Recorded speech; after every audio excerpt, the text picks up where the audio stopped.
안녕하세요. 저는 김태수라고 합니다. 67세의 개인 택시를 운전하며 35살 아들과 단둘이 살고 있는 평범한 아버지였어요. 그런데 어느 날 아들이 충격적인 말을 했습니다. 진지하게 만나고 있는 사람이 있다고, 조만간 인사드리겠다고 하더라고요. 그 순간 제 마음은 불편해졌습니다. 요즘 세상의 사람 속은 알 수 없는 건데 괜히 착한 척하다 뒤통수 치는 사람도 많고 혹시 우리 아들 재산을 노리는 건 아닐까 하는 의심이 들기 시작했어요. 그래서 저는 결심했습니다. 그녀가 일하는 식당에 손님으로 찾아가 며칠 동안 조용히 그녀를 지켜보기로 한 거죠. 그리고 그녀의 행동 하나하나를 보면서 저는 결국 눈물을 흘리고 말았습니다. 과연 무슨 일이 있었던 걸까요? 이야기 시작 전 구독과 좋아요 눌러주시면 여러분 가족에게도 좋은 일이 생기실 겁니다. 저는 아내를 잃은 지 벌써 5년이 넘었습니다. 건설업체를 운영하다가 믿었던 사업 파트너에게 사기를 당해 모든 것을 잃었던 그 뼈아픈 기억 때문에 사람에 대한 신뢰를 쉽게 주지 않게 되었어요. 특히 돈이나 재산이 관련된 일에는 더욱 조심스러워졌습니다. 현우는 제 하나뿐인 아들이에요. 35살의 현우는 저를 닮아 키가 크고 단정한 인상을 하고 있지만 저와 달리 말수가 적고 내성적인 성격이었습니다. 공무원 시험을 준비하던 중 구청 말단 공무원으로 들어가 이제 10년째 같은 자리에서 묵묵히 일하고 있었어요. 그날 저녁도 평소와 같았습니다. 택시 운전을 마치고 집에 돌아온 저는 현우가 데워놓은 국과 반찬을 받아들며 한숨을 쉬었어요. 아버지 오늘 일 어떠셨어요? 라고 현우가 물었고 저는 그저 그렇다고 대답했습니다. 요즘 택시 장사가 예전 같지 않아서 카카오 택시니 뭐니 해서 손님들이 다 앱으로만 부르더라고요. 그때 현우가 갑자기 젓가락을 내려놓으며 조심스럽게 입을 열었습니다. 아버지 진지하게 만나는 사람이 있어요. 곧 인사드릴게요 라고 말했어요. 그 말 한마디로 제 머릿속이 복잡해졌습니다. 국그릇을 든 손이 잠시 멈췄고 현우를 바라보는 눈빛이 달라졌어요. 갑자기 웬 언제부터 만났는데라고 물었더니 몇 달 전부터라고 하더라고요. 처음엔 그냥 괜찮은 사람이라고 생각했는데 시간이 지나면서 진짜 좋은 사람이라는 걸 알게 됐다고 했어요. 저는 젓가락을 내려놓고 현우를 똑바로 바라봤습니다. 아들이 원래 이런 말을 쉽게 꺼내는 성격이 아닌데 오늘은 뭔가 달랐어요. 어떤 사람인데 나이는 일은 뭘 하는데라고 물었더니 현우는 아버지 일단 만나보시고 판단해주세요. 제가 말로 설명하는 것보다는 이라고 말하면서 끝까지 말하지 못하더라고요. 저는 화가 났습니다. 아니다, 결혼은 집안일인데 얼굴도 안 보여주고 그게 무슨 말이야? 너 원래 이런 애가 아니었잖아 라고 목소리를 높였어요. 젊은 시절 믿었던 사업 파트너에게 사기를 당해 모든 것을 잃었던 기억이 떠올랐습니다.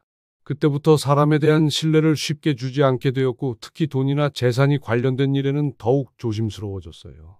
현우는 그런 뜻이 아니라고 했지만 저는 그럼 어떤 뜻이야? 며느리 후보를 아버지한테 숨기고 몇 달씩 만나고 다닌 게 무슨 뜻이야? 라고 따졌습니다. 현우는 더 이상 말을 잇지 못했어요. 평소 제 성격을 잘 알고 있었기 때문입니다. 한번 의심하기 시작하면 쉽게 풀리지 않는 성격이었거든요. 재산이 많지 않지만 내 아들이면 괜찮은 조건이니까 혹시라도 의도된 만남이면 어떡하나라고 혼자 중얼거렸습니다. 공무원인 아들 그리고 비록 크지는 않지만 제가 평생 모은 재산까지 생각하면 분명 누군가에게는 괜찮은 조건일 거예요. 며칠이 지났습니다. 저는 평소보다 말수가 더 적어졌고 택시 운전을 하면서도 계속 그 생각만 하고 있었습니다. 그러던 중 오랜 택시 기사 후배인 박 씨로부터 전화가 왔습니다.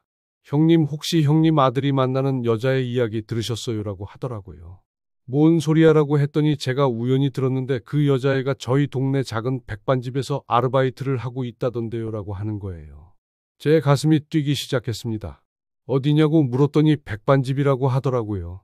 시장 근처에 있는 작은 데라면서 제가 가끔 가는 곳인데 젊은 여자애가 하나 있거든요. 혹시 그 애가 형님 아들하고 만나는 애인가 싶어서요 라고 했어요. 전화를 끊은 저는 결심했습니다. 내 눈으로 확인하고 말 거야. 손에 흙 묻혀도 사람 속은 제대로 봐야지라고 말이에요. 다음날 아침 저는 평소보다 일찍 일어나 옷을 챙겨 입었습니다. 오늘은 단순한 택시 운전이 아니라 특별한 임무가 있었기 때문입니다. 거울 앞에서 모자를 눌러쓰고 낡은 재킷을 걸쳤어요. 평소 가지고 다니던 가죽 지갑 대신 현금 몇 장만 바지 주머니에 넣었습니다. 너무 잘 차려 입으면 안 되겠어. 그냥 평범한 택시 기사처럼 보여야지라고 혼자 중얼거리며 차에 올랐어요. 박 씨가 알려준 백반집은 시장 근처에 있는 작은 가게였습니다. 20분 정도 운전을 해서 도착한 골목길은 오래된 상가들이 즐비했어요. 점심시간이 막 시작되는 12시쯤 저는 맛있는 집이라는 소박한 간판을 단 백반집 앞에 택시를 세웠습니다. 작은 유리창 너머로 손님들이 보였고 주방에서는 바쁘게 움직이는 사람들의 모습이 보였어요. 자, 이제 시작이다라고 저는 깊은 숨을 들이마시고 식당 문을 열었습니다. 종이 딸랑거리는 소리와 함께 구수한 된장국 냄새가 코끝을 자극했어요. 식당 안은 생각보다 깨끗했고 손님들도 제법 있었습니다. 어서 오세요라고 주방에서 뛰어나온 젊은 여성이 화한 미소로 인사했습니다. 키는 보통이고 단정한 인상의 여자였어요. 머리를 뒤로 묶고 앞치마를 두른 모습이 깔끔해 보였습니다.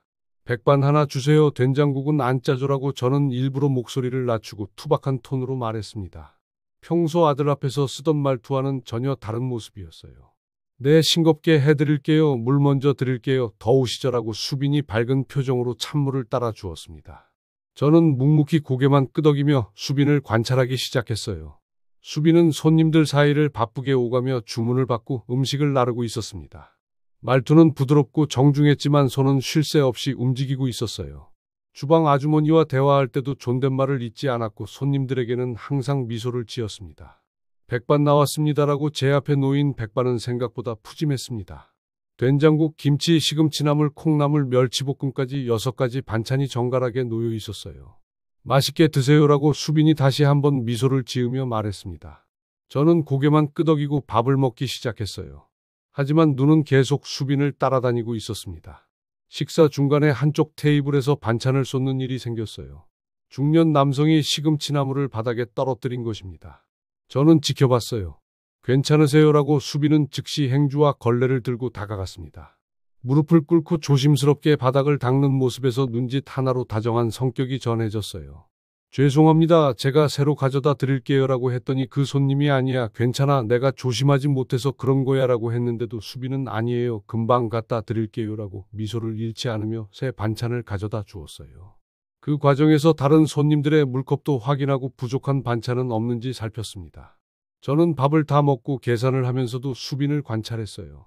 계산할 때도 정확했고 잔돈을 줄 때도 두 손으로 공손히 건네주었습니다. 안녕히 가세요. 또 오세요라고 식당을 나온 저는 택시 안에서 잠시 생각에 잠겼습니다. 첫인상만으론 판단 못해 며칠 더 지켜보자 하지만 마음 한편으로는 생각과 다른 모습에 조금 당황스러웠어요. 어떤 속셈이 있어서 아들에게 접근했을 것이라고 생각했는데 지금 본 모습은 그런 것과는 거리가 멀어 보였습니다. 아직 모르는 거야. 사람은 겉모습만으로 판단하면 안 돼. 특히 이런 일에는 더욱이라고 저는 차를 몰고 집으로 돌아가면서도 계속 수빈의 모습을 떠올렸어요. 화한 미소, 정중한 말투, 부지런한 손놀림 하지만 동시에 과거 저를 배신했던 사람들의 모습도 생각났습니다. 내일 또 가봐야겠어. 한두 번 본 것으로는 사람을 알 수 없어라고 다짐했어요. 이틀째 저는 이번에는 오후 늦게 백반집을 찾았습니다. 점심시간이 지나고 손님이 뜸해질 시간을 노린 것이에요. 오후 3시쯤 식당에 들어서니 손님은 한두 명뿐이었습니다. 어서 오세요. 어제도 오신 분이시죠라고 수빈이 저를 알아보며 반갑게 인사했어요. 저는 놀랐지만 내색하지 않았습니다. 네, 어제 먹어보니 맛있어서 또 왔어요라고 했더니 감사합니다. 오늘도 백반 드시겠어요라고 하더라고요. 저는 고개를 끄덕이고 구석 자리에 앉았어요. 손님이 적어서인지 식당은 조용했습니다. 주방에서는 라디오가 작게 흘러나오고 있었고 수빈은 국을 끓이며 라디오를 따라 흥얼거리고 있었어요. 그때 할머니 손님 한 분이 물을 흘렸습니다. 유리컵이 테이블에서 굴러떨어져 바닥에 깨졌어요. 아이고 죄송해요. 제가 실수했네요라고 할머니가 당황하며 일어서려고 했지만 수빈이 재빨리 다가갔습니다. 할머니 괜찮으세요? 다치지 않으셨죠라고 수빈은 할머니를 먼저 살피고 난 후 옷자락이 젖는 것도 신경 쓰지 않고 무릎을 꿇어 바닥에 유리 조각을 치웠어요. 할머니의 젖은 옷을 수건으로 닦아드리며 새 물 갖다 드릴게요. 유리 조각 조심하세요라고 했습니다.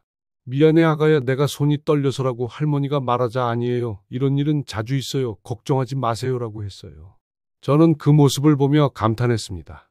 진짜 속마음이 아니라면 나올 수 없는 자연스러운 배려였어요. 사흘째 저는 이번에는 연기를 해보기로 했습니다. 계산을 할 때가 되어 주머니를 뒤적거리더니 당황한 표정을 지었어요. 아, 이상하네. 내가 지갑을 안 가져왔네요라고 했습니다. 주방에서 지켜보던 주방 아주머니가 눈치를 보기 시작했어요. 이런 일이 종종 있어서 조심스러워하는 것 같았습니다. 어떻게 하지? 집이 좀 멀어서라고 제가 당황한 척하자 수빈이 바로 막아섰어요. 괜찮아요. 제가 대신 낼게요라고 하더라고요.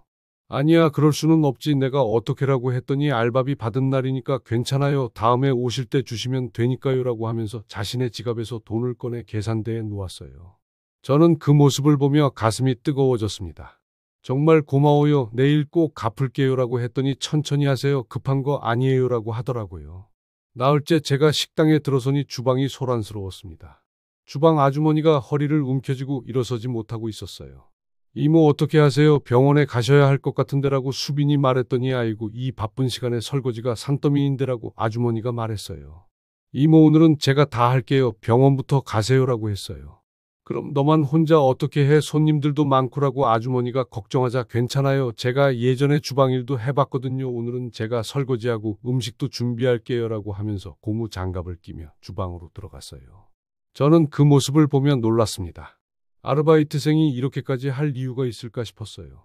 이모 내일 병원 가세요. 오늘은 푹 쉬세요라고 수빈의 행동은 보여주기 위한 것이 아니었습니다. 정말 고생하네. 저 아가씨 혼자라고 중얼거린 저는 식당을 나와 골목길에 혼자 서 있었어요. 석양이 지는 시간이었고 골목길은 조용했습니다. 내가 생각한 그런 애는 아닌 것 같기도 하고라고 저는 마음이 복잡했습니다. 처음에 품었던 의심이 조금씩 흔들리기 시작했어요. 하지만 완전히 믿기에는 아직 이르다는 생각도 들었습니다. 그래도 아직 며칠 더 지켜봐야겠어. 사람은 쉽게 판단하는 게 아니야라고 저는 택시에 올라타며 다시 한번 백반집을 돌아봤어요. 작은 유리창 너머로 수빈이 여전히 바쁘게 움직이는 모습이 보였습니다. 다섯째 되는 날 저는 평소보다 일찍 백반집 근처에 도착했어요. 하지만 바로 들어가지 않고 주변을 둘러보며 동네 분위기를 파악해보고 싶었습니다. 골목길 한쪽에 있는 작은 슈퍼마켓에 들어가 음료수 하나를 샀어요. 사장님 이 근처에 오래 사셨나요? 라고 물었더니 네, 한 15년 정도 됐죠. 왜요? 라고 하더라고요. 아, 백반집에서 일하는 젊은 아가씨가 있던데 혹시 그 집 딸인가요? 라고 물었어요. 슈퍼마켓 사장은 잠시 생각하더니 고개를 끄덕였습니다. 아, 수빈이 말씀하시는 거군요. 그 애는 참 안 됐어요. 라고 하더라고요. 왜요? 무슨 일이라더라고 물었더니 그 집이 원래 여기 토박이었는데 몇 년 전에 아버지가 보증을 잘못 써서 한번 쫄딱 망했어요. 집도 날리고 빚더미에 앉았죠라고 하는 거예요. 제 표정이 굳어졌습니다. 예상하지 못한 이야기였어요. 그래서 어머니는 여기저기 식당 허드렛일하며 고생하시다가 작년에 돌아가셨어요. 몸이 너무 안 좋으셨거든요라고 했습니다. 그럼 지금은 수빈이 혼자 살고 있어요. 아버지는 몇 년 전부터 연락이 끊겼다고 하더라고요. 빚 때문에 도망간 건지 참 안타까워요라고 하더라고요. 저는 마음이 복잡해졌습니다. 그동안 수빈이 보인 모습들이 다른 의미로 다가왔어요. 그런데 그 애는 정말 착해요. 어머니 병원비 때문에 밤낮으로 일하고 우리 가게에도 가끔 와서 라면 하나 사 먹고 가는데 항상 밝게 인사하고 가거든요라고 슈퍼마켓 사장이 말했어요. 슈퍼마켓을 나온 저는 다시 생각에 잠겼습니다. 수빈의 가정 형편을 알게 되니 마음이 또 다른 방향으로 기울었어요. 그럼 혹시 아들이 가진 재산을 보고 접근한 건 아닐까 하는 생각이 들었습니다. 오래전 믿었던 직원에게 배신당한 저 자신의 과거가 겹쳐 보였어요. 그때도 그 직원은 평소에 성실하고 착한 모습만 보여줬었습니다. 하지만 결정적인 순간에 등을 돌렸어요. 착한 척하며 뒤통수 치는 인간들 나도 많이 봤어라고 저는 며느리 후보를 향해 차오르던 신뢰를 다시 의심으로 덮었습니다. 아무리 착해 보여도 아무리 성실해 보여도 결국은 돈 때문일 수도 있다는 생각이 들었어요. 그날 오후 저는 다른 동네 지인들에게도 수빈에 대해 물어봤습니다. 택시 기사 선배들과 차 한잔하면서 나온 이야기였어요.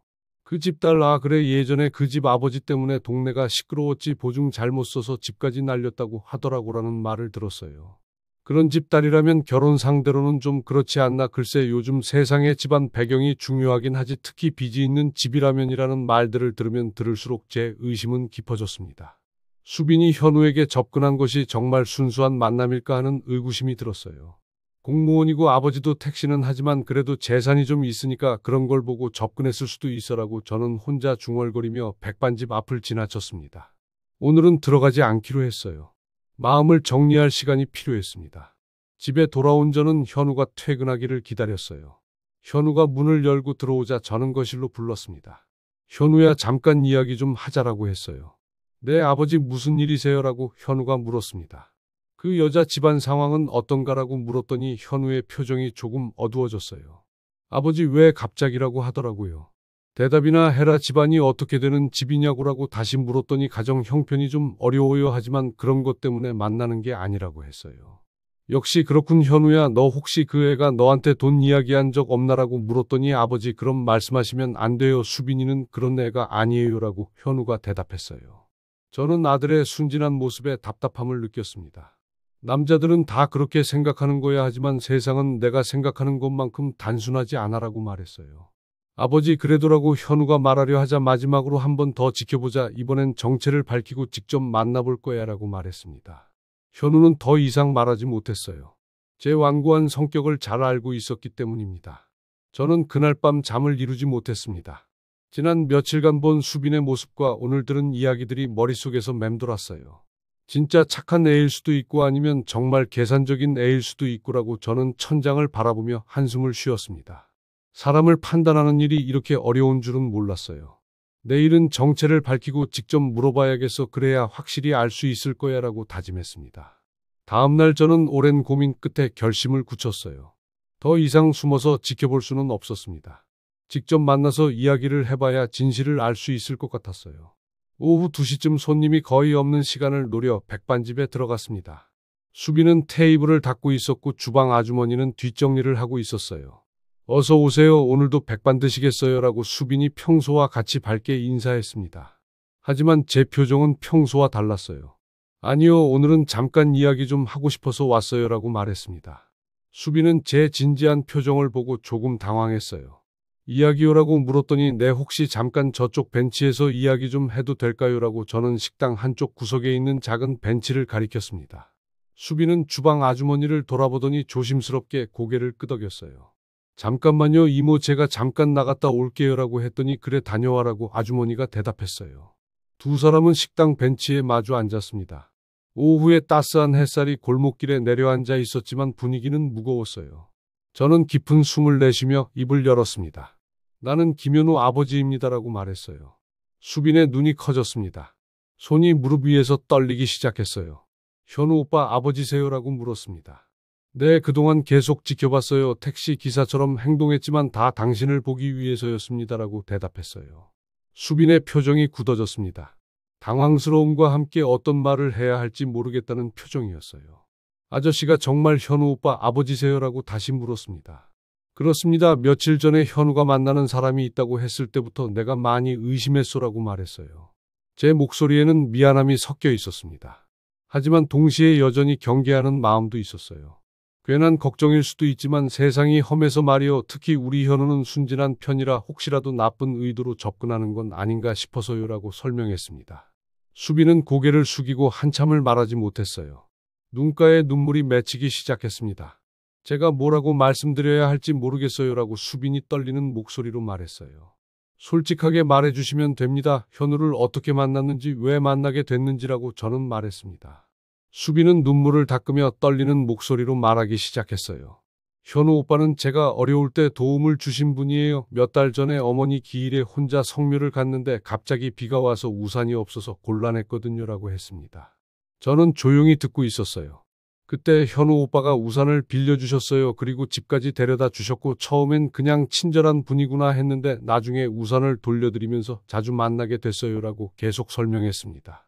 그래서 처음에는 정말 친구로 만났어요. 현우 오빠가 착하시고 따뜻한 분이라서 제가 힘들 때 많이 위로해 주셨거든요라고 수빈의 목소리가 더욱 떨렸어요. 하지만 현우 오빠가 공무원이시고 아버지가 계시다는 것도 나중에 알았어요. 저는 정말 현우 오빠가 좋아서 만나는 거예요라고 말했습니다. 저는 수빈의 말을 들으며 마음이 복잡했어요. 진실인지 거짓인지 확신하기 어려웠습니다. 그런데 당신 집안 형편이 어렵다고 들었습니다. 혹시라고 물었더니 네, 맞아요라고 수빈이 고개를 끄덕였어요. 저희 집이 몇 년 전에 망했어요. 아버지가 보증을 잘못 써서, 그리고 어머니도 작년에 돌아가셨고요라고 말했습니다. 그렇다면 현우가 가진 것들이라고 제가 말하려는 순간 수빈이 갑자기 고개를 들며 강하게 말했어요. 저는 그런 것 때문에 현우 오빠를 만나는 게 아니에요. 정말 현우 오빠가 좋아서 현우 오빠와 함께 있으면 마음이 편해서 만나는 거예요라고 했습니다. 저는 수빈의 눈을 똑바로 바라봤어요. 눈물로 가득한 그 눈에서 무언가를 찾으려 했습니다. 어떤 오해든 받아들이겠어요. 그만큼 제가 아직 많이 부족한 사람이니까요라고 수빈이 고개를 숙이며 말했어요. 하지만 한 가지만은 말씀드리고 싶어요. 저는 현우 오빠를 정말 진심으로 좋아해요. 그 마음만은 거짓이 아니에요라고 했습니다. 저는 한참을 말하지 못했어요. 수빈의 눈물과 떨리는 목소리에서 진실을 느꼈지만 아직도 완전히 믿기는 어려웠습니다. 그렇다면 시간을 두고 지켜보겠습니다. 현우도 소중한 내 아들이니까요라고 말했어요. 네, 알겠습니다라고 수빈은 눈물을 닦으며 일어났습니다. 그동안 숨어서 지켜본 것 미안합니다. 하지만 아버지 마음도 이해해 주시기 바랍니다라고 말했어요. 네, 괜찮아요. 저도 이해합니다라고 수빈이 대답했습니다. 두 사람은 어색하게 헤어졌어요. 저는 수빈이 식당으로 들어가는 모습을 보며 복잡한 마음을 정리하려 했습니다. 진심일까 아니면이라는 생각이 계속 들었어요. 그날 밤 저는 잠을 이루지 못했습니다. 수빈과의 대화가 계속 머릿속을 맴돌았어요. 수빈의 눈물과 떨리는 목소리가 진실처럼 느껴졌지만 한편으로는 여전히 의심의 여지가 남아 있었습니다. 며칠 동안 저는 백반집에 가지 않았어요. 현우도 제 기색을 살피며 조심스럽게 지냈습니다.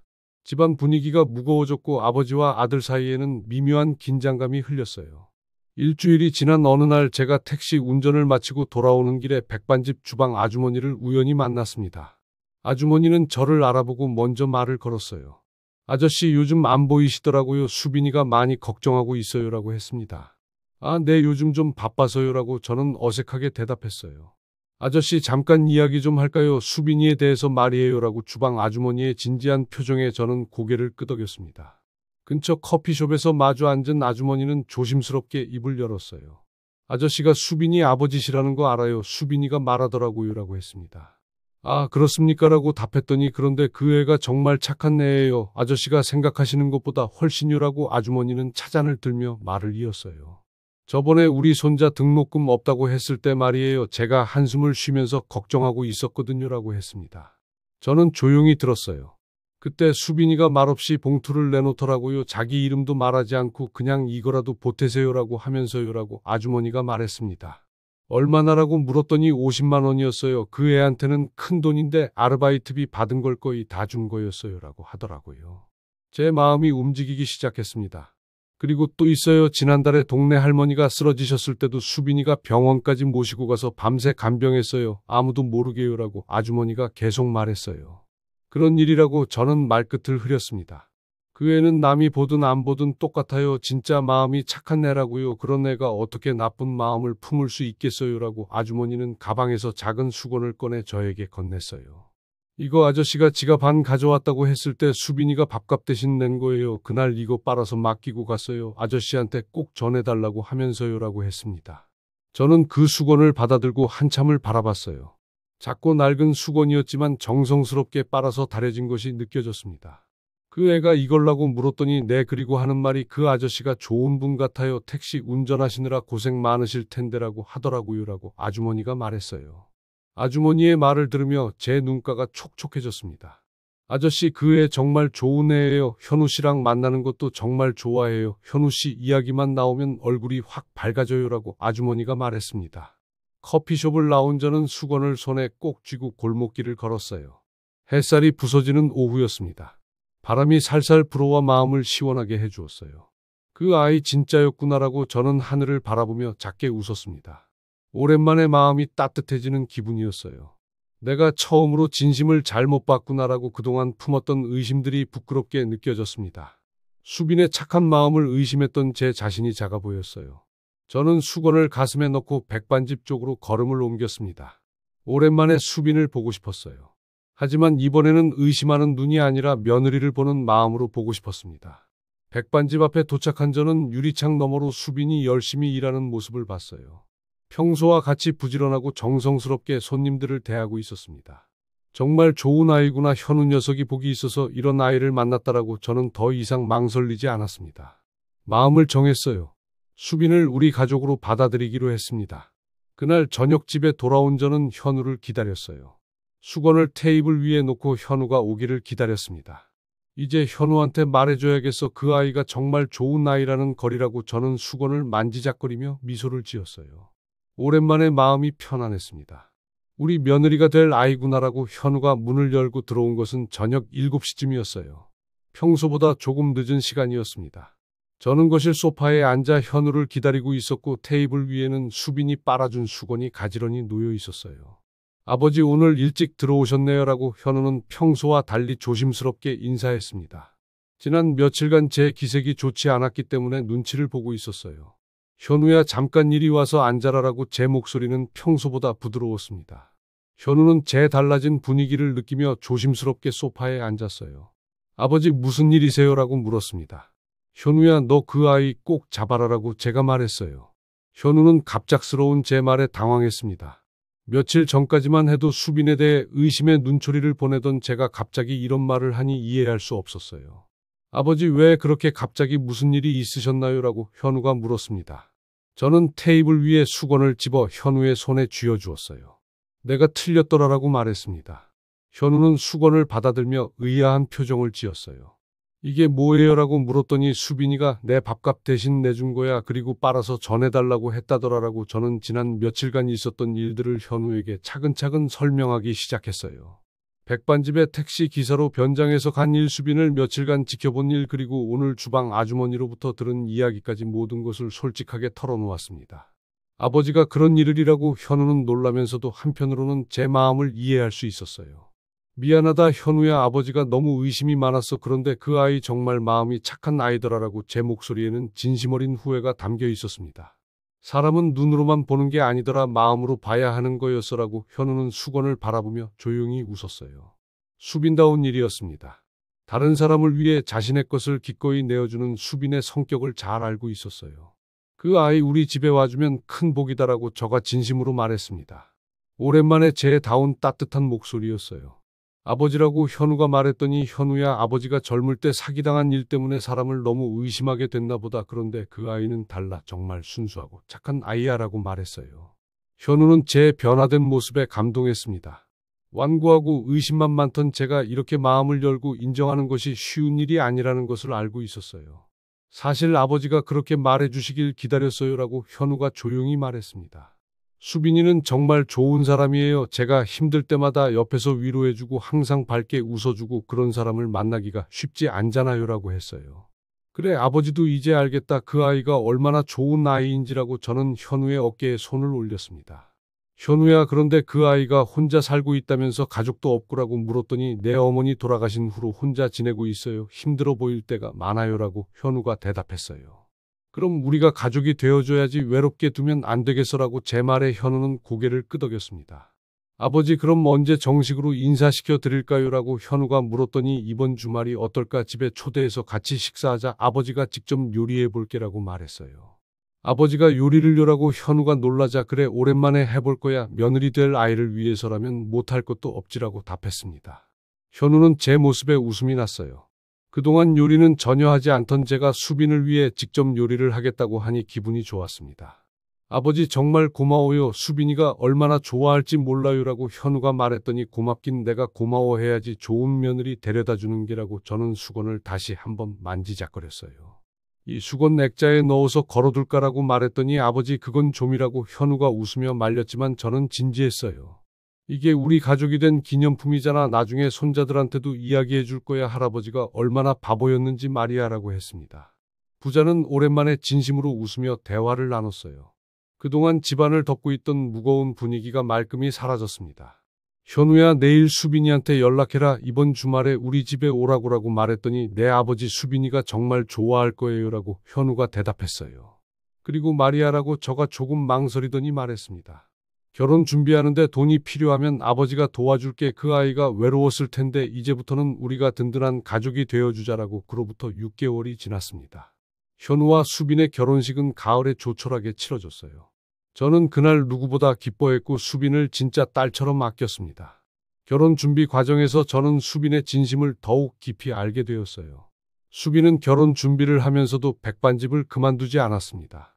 주방 아주머니가 혼자 일하기 힘들다며 결혼식 직전까지 도왔어요. 저는 그런 수빈의 모습을 보며 제 선택이 틀리지 않았다는 확신을 갖게 되었습니다. 결혼 후 첫 명절인 추석이 다가왔어요. 저는 며칠 전부터 들뜬 마음을 감추지 못했습니다. 수빈이 직접 차린 명절상을 받는 것이 처음이었기 때문이에요. 추석 당일 아침 저는 평소보다 일찍 일어나 정성스럽게 차려 입었습니다.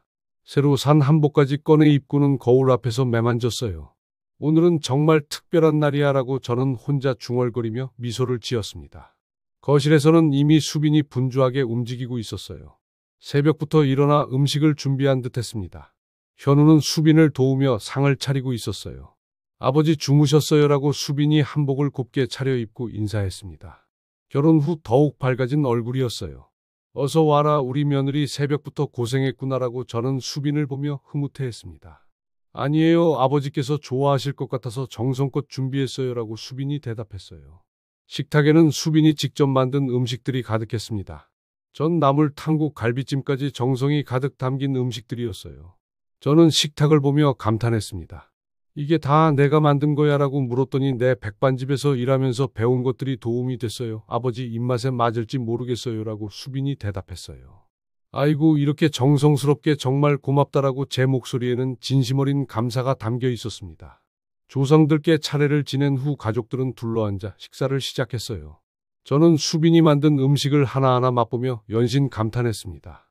우리 며느리 밥상 하나는 제대로 차리네라고 말했더니 어머 아버지께서 그렇게 말씀해 주시니까 부끄러워요라고 수빈이 수줍게 웃었어요. 택시 손님 중 제일 깐깐한 분이 합격점을 주셨으니 자신 있어라고 현우가 말했습니다. 그 말에 저는 크게 웃었어요. 그때의 일들이 이제는 웃음거리가 되었습니다. 그때 생각해보니 내가 정말 우스워서 변장하고 매일 가서 지켜보고라고 말했더니 아버지가 그만큼 현우 오빠를 아끼시는 마음이었잖아요. 저도 이해해요라고 수빈의 말에 현우도 고개를 끄덕였어요.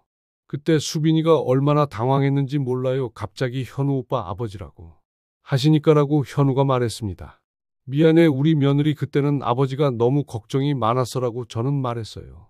식사를 마치고 차를 마시며 이야기를 나누는데 제 시선이 거실 벽에 걸린 액자로 향했습니다. 그 안에는 수빈이 빨아준 작은 수건이 정성스럽게 보관되어 있었어요. 아버지 아직도 그 수건을 액자에 넣어서 걸어두셨네요라고 현우가 웃으며 말했습니다. 당연하지 이게 우리 가족이 된 기념품인데라고 저는 진지하게 대답했어요. 나중에 손자가 생기면 이 이야기를 해줄 거야. 할아버지가 얼마나 바보였는지 그리고 할머니가 얼마나 착한 사람인지 말이야라고 했습니다. 수빈은 그 말을 듣고 눈시울이 붉어졌어요. 아버지 제가 진짜 가족이 된 것 같아서 너무 좋아요라고 말했습니다. 당연하지 너는 이제 우리 가족이야. 외롭게 살았던 날들은 다 잊어버려라고 저는 수빈의 손을 잡으며 말했어요. 그리고 말이야. 백반집은 이제 그만둬도 될 것 같은데 현우 월급도 있고 아버지도 도와줄 테니까라고 말했더니 아니에요. 아버지 저는 일하는 게 좋아요. 그리고 주방 이모도 혼자 하시기 힘드시거든요. 그래도 일주일에 사흘만 나갈게요. 가끔씩 도와드리는 정도로요라고 수빈이 대답했어요.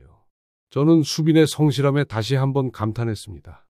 그날 저녁 수빈이 설거지를 하고 현우가 정리를 도우는 동안 저는 혼자 거실에 앉아 벽에 수건을 바라봤어요. 정말 복받았구나 현우 녀석이라고 저는 속으로 중얼거렸습니다. 그리고 나도 좋은 며느리를 얻어서라고 현우와 수빈이 설거지를 마치고 거실로 나왔을 때 저는 두 사람을 불렀어요. 현우야 수빈아 고맙다. 너희 덕분에 이 집이 정말 따뜻해졌어. 오랜만에 진짜 가족이 된 기분이야 라고 말했습니다. 지금 제 곁에는 정말 소중한 가족들이 있습니다. 착하고 성실한 며느리 수빈과 든든한 아들 현우가 있어요. 제가 처음에 품었던 의심과 편견이 얼마나 어리석었는지 지금 생각해보면 부끄럽기만 합니다. 사람을 겉모습이나 조건으로만 판단하려 했던 제 자신이 정말 부끄러워요. 하지만 그 모든 과정을 통해 저는 소중한 것을 배웠습니다. 진정한 사랑은 조건이 아니라 마음에서 나온다는 것, 그리고 가족이란 피로 맺어진 관계가 아니라 서로를 이해하고 배려하는 마음으로 만들어진다는 것을 말이에요. 수빈이는 지금도 일주일에 사흘씩 백반집에 나가서 일하고 있어요. 그리고 집에서는 저와 현우를 정성껏 돌봐주고 있습니다. 특히 제가 택시 운전하고 돌아오면 항상 따뜻한 식사를 준비해서 기다리고 있어요. 며칠 전에는 수빈이가 임신 소식을 알려줬습니다. 제가 할아버지가 되는 거예요. 그 소식을 들었을 때 정말 하늘을 날아갈 것 같았습니다. 그리고 사람을 판단할 때는 겉모습이 아니라 마음을 봐야 한다는 것도 가르쳐주고 싶습니다. 지금 거실 벽에 걸려있는 그 작은 수건이 우리 가족의 소중한 보물입니다. 그 수건을 볼 때마다 저는 생각해요. 의심과 오해가 아니라 믿음과 사랑으로 사람을 대해야 한다는 것을 말이에요. 여러분도 혹시 누군가를 섣불리 판단하고 계시지는 않나요? 저처럼 겉모습이나 조건만 보고 편견을 갖고 계시지는 않나요?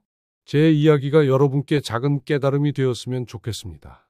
진정한 가족의 의미 그리고 사람을 대하는 올바른 마음가짐에 대해서 말이에요.